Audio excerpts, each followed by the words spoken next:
Bismillahirrahmanirrahim. Assalamualaikum warahmatullahi wabarakatuh. Hamdan wa syukran lillah, salatan wa salaman ala rasulillah, la haula wa la quwata illa billah. Yang terhormat, sama kita muliakan Bapak Rektor Universitas Muslim Nusantara Al-Wasliyah bersama dengan Bapak Wakil Rektor 1, 2, dan 3. Hari ini paket lengkap. Ketua Senat, kemudian Kepala Labeb, Kepala Laboratorium, Bapak Dekan, Ibu Dekan, seluruh sivitas akademika Universitas Muslim Nusantara Al-Wasliyah, Bapak dan Ibu jamaah kita semua yang hadir di Masjid Ismail Banda ini, insya Allah dimuliakan dan dirahmati Allah Subhanahu wa Ta'ala. Satu hal yang membuat kita terdorong di bulan Ramadan ini, banyak kesempatan bagi kita untuk menebar dan menabur, menyemai dan menuai amal ibadah dan amal soleh, baik yang berbentuk ibadah mahdoh maupun khairu mahdoh. Ada yang amal soleh dan ada yang amalan soleh. Pastinya kita akan bisa membedakan mana amal soleh dan mana yang menjadi amalan soleh. Ramadan, satu di antaranya itu agar kita memiliki amalan soleh. Dalam Quran surah An-Nahl ayat 97 Allah menyebutkan, Bismillahirrahmanirrahim. Man amila solihan min zakarin aw unsa wa huwa mu'minun falanuhyiyannahu hayatan thayyib. Barang siapa yang memiliki amalan soleh, baik laki-laki dan perempuan, tua dan muda, janda dan duda, nenek-nenek atau anak-anak, budak-budak atau kakek-kakek, siapapun mereka, sepanjang melaksanakan amalan soleh itu beriman kepada Allah, falanuhyiyannahu hayatan thayyibah, maka Allah akan memberikan proteksi, jaminan hidupnya pasti baik. Jadi Bapak dan Ibu hadirin yang berbahagia, Ramadan ini akan mengantarkan kita ke sana, akan mengantarkan kita menjadi orang yang muttaqin. Sebagai motivasi yang harus kita lakukan bahwa di bulan ini tersebar, menyebar, tersabur di mana-mana begitu banyaknya amalan-amalan yang kita lakukan. Berkali-kali berulang-ulang saya menyebutkan amalan. Berarti lamnya pakai alif baris 2 di atas. Fungsi alif di situ menunjukkan bahwa ada perbuatan baik yang kita lakukan secara istiqomah, secara imtimror, secara kontinu. Dengan amalan yang istiqomah itulah Allah akan jamin hidupnya pasti baik. Kata orang kampung bilang, kurasa waktu yang ada yang amalannya itu.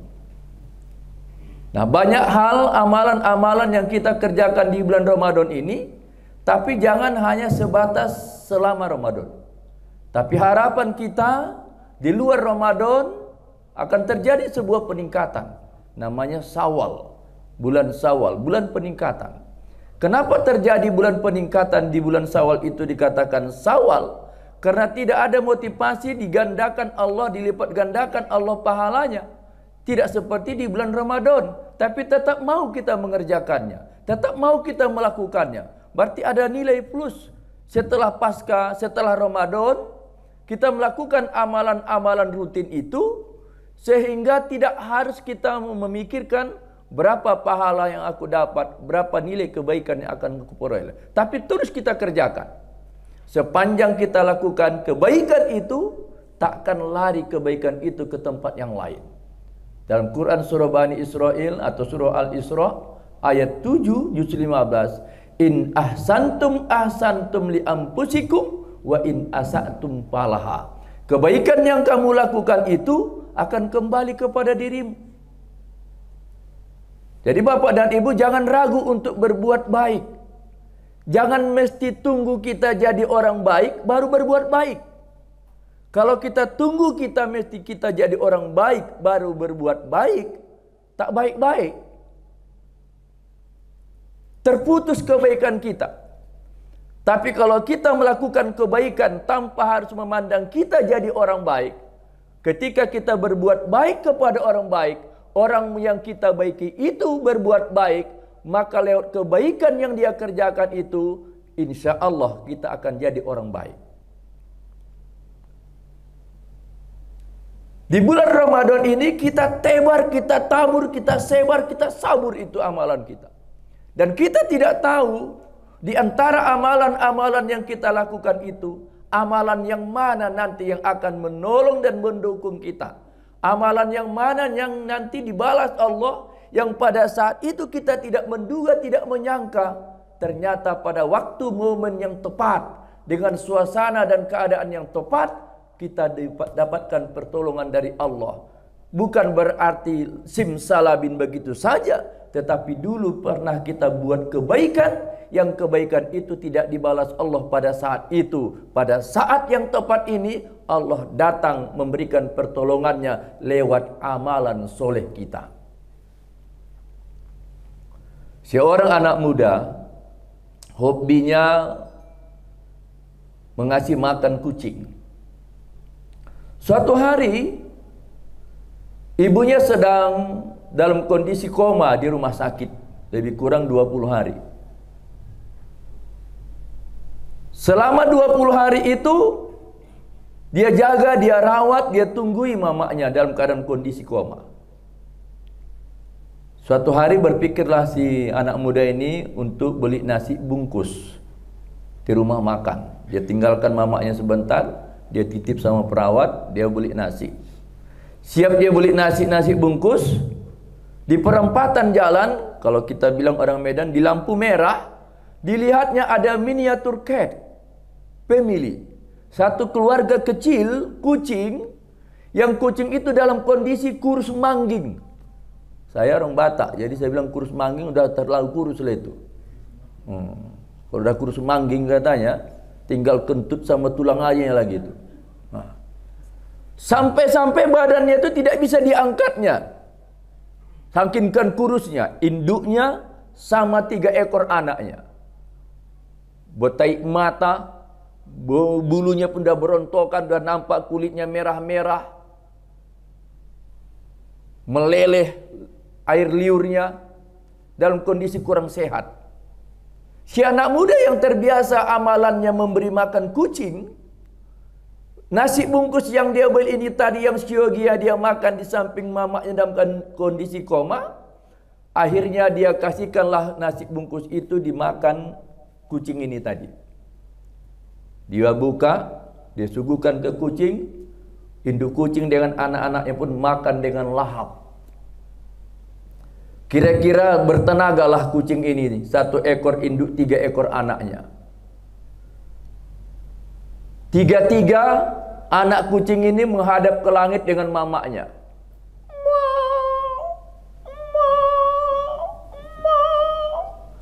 Tak persis tapi mirip. Kira-kira begitulah itu kan. Nah, si anak muda ini pun pergi. Kembali lagi ke rumah makan, dia beli lagi nasi bungkus, dia pun langsung ke rumah sakit. Dalam kurang lebih 1 jam PP dia tinggalkan mamanya dalam keadaan koma. Begitu dia masuk ke kamar mamanya ini tadi yang kondisi koma, dia lihat mamanya sudah tidak ada lagi di ruangan itu. Lalu dia pun merasa kehilangan. Mana ibuku? Ibuku di mana? Dia cari di berbagai sudut di tempat ruangan itu tak dapat. Dia tengok di toilet tak ada, tengok di kamar yang sebelah juga tak ada. Lalu dia pun pergi ke piket yang bertugas. Ibuku tadi kutitipkan di sana, sekarang di mana posisi ibuku? Oh, ibumu sudah kami pindahkan ruangannya. Di mana ruangannya? Ditunjuklah ruangan itu arah ke sana, di sudut sana ada bacaan ruangan jenazah, ruang jenazah. Dia pun lari ke ruangan jenazah itu. Dia singkap, dia buka, dia tengok, dia pandangi, dia lihati, dia amati secara teliti. Semua mayat-mayat yang dia lihat di situ tak ada yang mirip dengan ibunya dan tak ada ibunya di situ. Lalu pun semakin galau gundah gulana. Di mana ibuku? Dia cari lagi. Dia datangi lagi piket yang bertugas. Sebenarnya ibuku ditaruh di mana? Di sana ruangan itu. Sebelum ruangan jenazah ada ruangan sebelah kiri. Disitulah ibumu kami tempatkan. Dia pun berlari ke ruangan itu. Begitu dia buka, ibuku! Ternyata ibunya sedang berdiri dalam kondisi sehat bugar, sedang menyisir rambutnya di depan kaca samping jendela.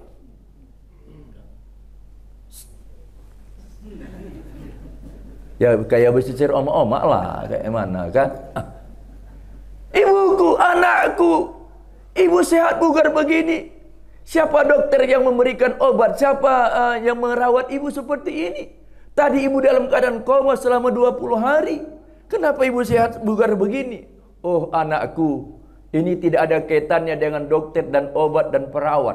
Lalu, tadi di saat ibu dalam kondisi koma, ada 1 ekor induk kucing dengan 3 ekor anaknya. Induknya bilang, ya Allah, berikan kesembuhan kepada ibu yang memberi kami makan. Anaknya bilang, rupanya itu yang dibilangnya tadi itu. Anaknya bilang amin. Dengan doa induk kucing dan anaknya bertiga, Allah ijabah doanya. Allah kabulkan doanya. Bukan karena hebatnya kucing yang berdoa, tapi karena ada amalan yang dititipkan seorang anak muda, kebiasaannya memberi makan kucing. Saya gara-gara ceramah ini banyak orang yang minta doa kucing sama saya. Itu populer itu di snack video. Bapak dan Ibu hadirin yang berbahagia, maksud saya, sama kucing saja kita beramal begitu balasannya diberikan Allah. Apalagi kepada orang lain. Jangan dikira kalau orang gila lantas dia tidak berhak disedekahi. Berhak. Saya sebutkan nama inisial Haji Sulaiman.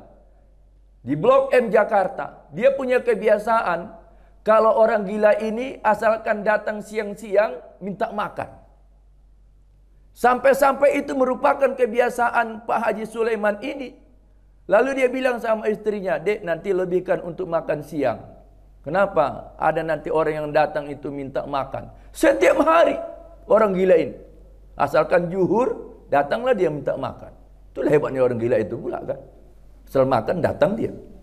Asal makan datang dia. Dah. Apa yang terjadi Bapak dan Ibu? Pak Haji Sulaiman meninggalkan tokonya, dia balik ke rumah, dia kunci, dia gembok, kemudian ada security yang menjaga di Blok M itu. Pada jam 1 malam, datanglah 2 orang naik sepeda motor mau mengambil isi barang Pak Haji Sulaiman. Dia congkel gembok, dia buka rantai. Sedang mereka bereaksi macam begini, rupanya orang gila yang tiap hari dikasih makan itu sedang tidur di samping itu. Orang gila ini terbangun.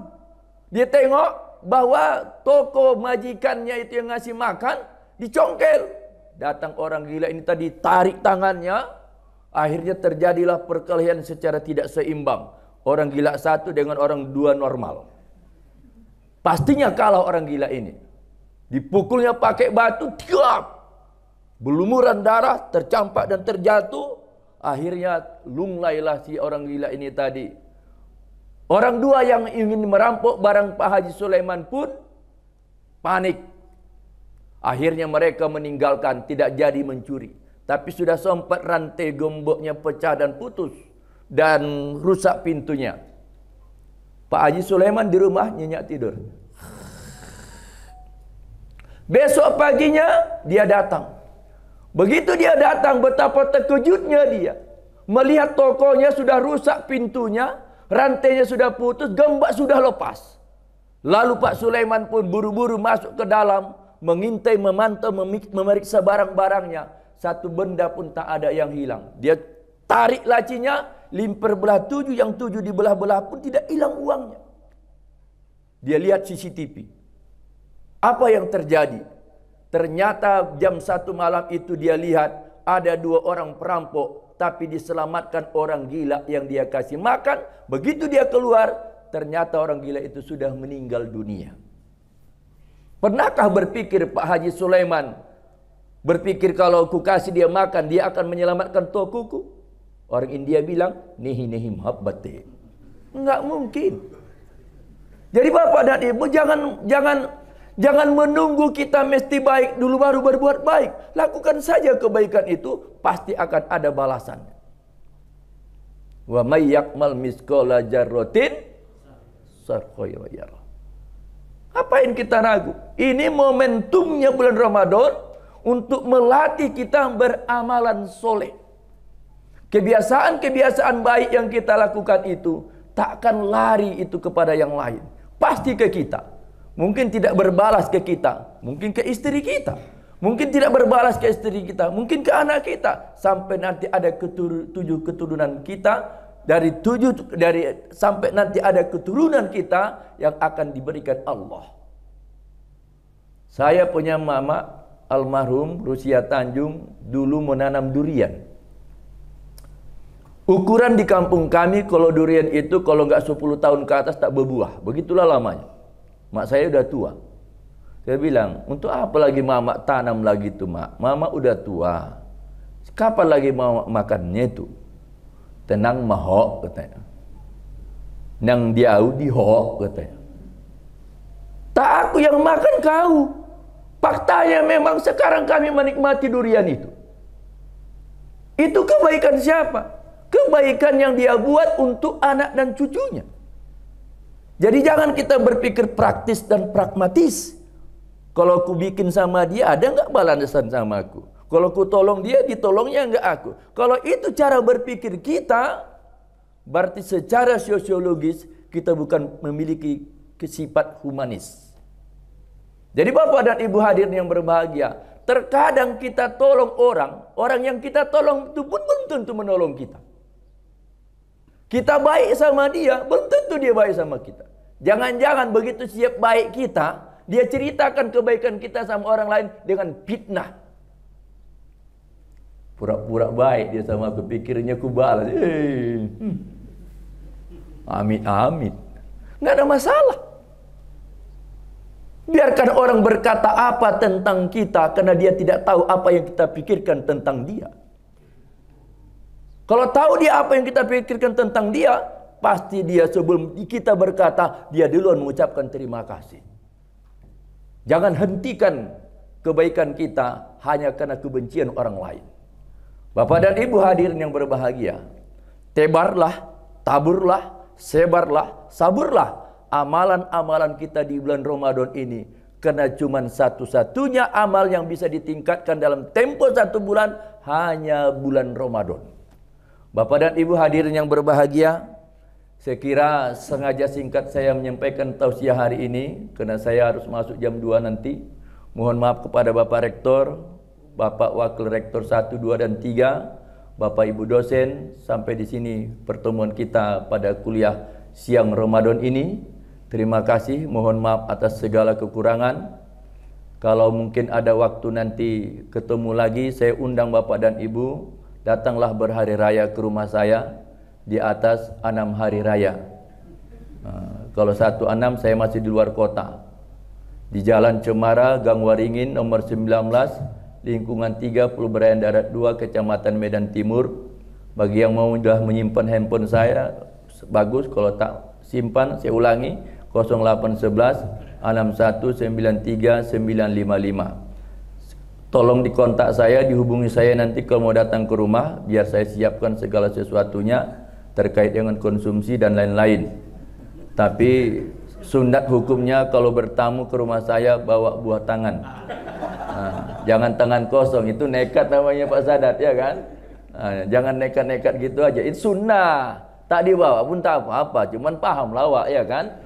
Bapak dan Ibu hadirin yang berbahagia, saya kira demikian yang dapat saya sampaikan. Selamat melanjutkan aktivitas Ramadan. Kurang lebih 13 hari lagi kita akan hari raya. Selamat menyambut hari raya Idul Fitri. Mohon maaf lahir dan batin. Insya Allah seluruh amal ibadah yang kita lakukan selama Ramadan ini diterima Allah Subhanahu wa Ta'ala. Haji Muhammad Daud Syagita Putra bersama kru dan kerabat kerja yang bertugas pada siang mengucapkan terima kasih. Ilal liqa ma'assalamah. Kami kembali ke studio. Wassalamualaikum warahmatullahi wabarakatuh.